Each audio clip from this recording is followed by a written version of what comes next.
Bonjour les enfants, c'est papa. Bienvenue dans le 3e podcast de la journée les enfants. Bienvenue à la clinique. Vu ce qui se passe au Cameroun en ce moment, les enfants, je peux vous dire sans me tromper, sans avoir la moindre discussion que le gouvernement de Pomba prépare lui-même un coup d'État au Cameroun. Croyez-moi les enfants, je sais, je viens de voir ta tête. Tu viens de te demander, mais le grand frère, si, qu'est-ce qu'il a encore fumé ce matin? Et qu'est-ce qu'il a encore piqué? Mais les enfants, vous qui êtes à la clinique, restez lucides. Et quand j'entre dans un couloir comme celui-là, vous devez partager à partir de maintenant, parce que ça va être compliqué. La dure réalité que vous devez comprendre, c'est que le gouvernement de Pomba a décidé lui-même de condamner le Cameroun à un coup d'État. J'ai lu avec beaucoup de tristesse que la cérémonie qui devait conduire le président élu Maurice Kamto dans le sud pour aller installer les unités du MRC du sud a été interdite par le sous-préfet. Interdite par le sous-préfet. Et je vous le dis tous les jours, lorsque toutes les institutions censées garantir le fonctionnement démocratique d'un pays, garantir la transition politique dans la paix et dans les urnes, lorsque toutes ces institutions sont utilisées par un groupe de personnes pour mater les populations et empêcher, plomber le jeu démocratique, lorsque toutes ces institutions sont galvaudées, alors ces gens-là offrent un boulevard à un coup d'État. Lorsqu'on ne peut pas faire la transition politique civile dans la paix et par les urnes, alors ça ouvre, on condamne même le pays à subir un coup d'État. Et lorsque vous empêchez toutes les formations politiques d'avoir la moindre expression démocratique, parce que c'est de ça qu'il s'agit, hein. Vous êtes là les enfants. Comment vous intégrez dans votre tête que c'est le jour où Maurice Kamto doit descendre au niveau des Bolova pour aller installer une petite unité du MRC, parce que c'est un petit parti. C'est un petit parti, les gars, qui n'a même pas d'élus, qui n'a rien. Ok? Ils veulent donc aller installer leur petite unité. C'est le jour là où Chantal Biadig, elle voulait partir dans le sud. Et si Chantal veut partir dans le sud, en quoi ça empêche Maurice Kamto d'installer ses unités? Je ne comprends pas. Après on te dit que non, c'est le rendez-vous, c'est le jour là même que Nkwete avait rendez-vous. Vous voyez, je vous l'ai dit, ils sont toujours collés au basque du MRC. C'est quand même ridicule. Alors c'est le jour-là, eux-mêmes, qu'ils ont décidé que c'est le même jour-là, comme les enfants de la maternelle, ils n'ont pas honte. Ils ont décidé que c'est le même jour-là que eux-mêmes, ils vont aller aussi organiser leur propre show à Ebolo, là-bas dans le sud. Alors ils ont décidé d'interdire la cérémonie d'installation organisée. Derrière, il y a un seul objectif, empêcher le MRC de se structurer en tant que parti pour pouvoir organiser politiquement la transition du Cameroun.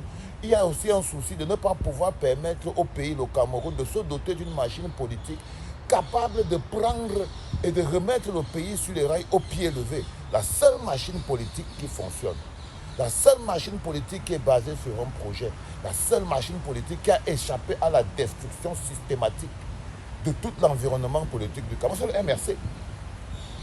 C'est le MRC. Donc c'est la seule alternative. Donc, nous sommes face à la seule alternative. La seule alternative qui peut nous empêcher un coup d'État. Parce qu'il n'y a que parce que le MRC est là qu'on parle encore de politique et de démocratie dans ce pays-là. Sinon, nous, on allait seulement attendre un jour qu'un petit sergent vient et commence à jouer de la mitraillette en pleine poste centrale. Hein. Et ça, ce n'est pas de la magie des enfants, c'est scientifique. Si vous empêchez la transition dans la paix et par les urnes, alors vous l'avez dans le sang et dans un coup d'État. Donc, quand vous entendez les gens dire « Oh, si quelqu'un dit le Gabon nous parle », ils disent que non, il ne faut pas dire que le Gabon nous parle. Non, les enfants, je peux vous le dire avec beaucoup de certitude, il y a 80% de chances que le prochain gouvernement camerounais, aux prochaines élections, que le Cameroun soit un futur État militaire. Croyez-moi les enfants. Et ça, il ne faut pas avoir peur de le dire. Il ne faut même pas avoir peur de le penser parce que ce n'est qu'une vérité absolue. Parce que lorsque vous voyez un gouvernement qui détruit toutes les institutions civiles, tous les process mécaniques, plombe le jeu démocratique, ça veut dire qu'en ce moment précis, il ne veut pas d'adversaire politique.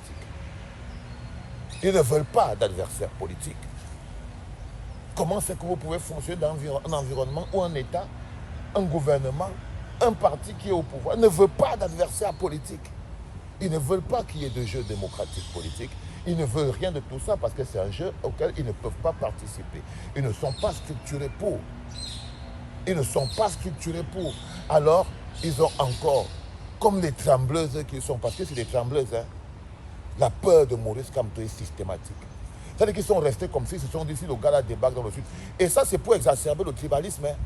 Ce n'est pas par hasard qu'ils font tout pour empêcher, c'est pour vouloir faire croire aux gens que les populations du Sud sont tellement du R qu'ils ne peuvent même pas supporter la présence de Maurice Kamto et du MRC, ce qui est faux.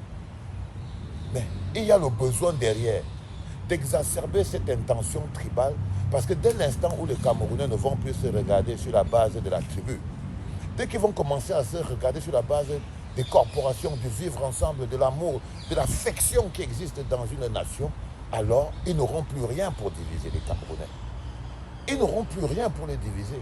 Alors le fait qu'ils empêchent systématiquement toute manifestation du MRC dans le Sud, c'est aussi pour vouloir faire passer aux gens l'idée dans la tête que les populations du Sud sont totalement ne veulent même pas qu'un autre parti entre dans le Sud. Donc ils veulent faire des populations du Sud des complices de Pomba. Ils veulent faire des populations du Sud des complices du Pomba. Ils veulent vous empêcher, vous du Sud. Ils veulent faire croire aux gens que vous êtes tellement les complices de Pomba que lorsque vous entendez seulement qu'un parti veut venir là-bas, juste encore le parti d'un Bamileke, celui du MRC Maurice Kamto, et ça, ils vous ont mis ça dans la tête. Que non, le MRC c'est le parti d'un Bamileke. Non, le MRC c'est le parti du peuple. C'est le peuple, dedans il y a tout. Non, mais ça c'est pas important, il ne faut même pas vous attarder là-dessus. Le plus intéressant pour eux, c'est de vous faire croire justement que non. Les populations du Sud sont tellement tribalistes et xénophobes qu'elles ne veulent même pas qu'un autre parti mette les pieds à Ebolova. Vous voyez ce que je veux dire? Et lorsqu'ils n'ont pas ça, ils organisent des fausses rencontres. Ils créent des faux mouvements comme des trembleuses et des pleureuses professionnelles et de faux prétextes. C'est de la pure lâcheté. C'est de la pure lâcheté, les enfants. Mais toutes ces violations ont des conséquences. Croyez-moi, toutes ces violations ont des conséquences. Toutes ces violations ont des conséquences sur le jeu démocratique, sur l'alternance politique, sur même les émotions des gens. Sur même les émotions des gens. Et c'est très important, vous devez le comprendre. Et vous ne devez pas l'accepter, vous devez le décrier.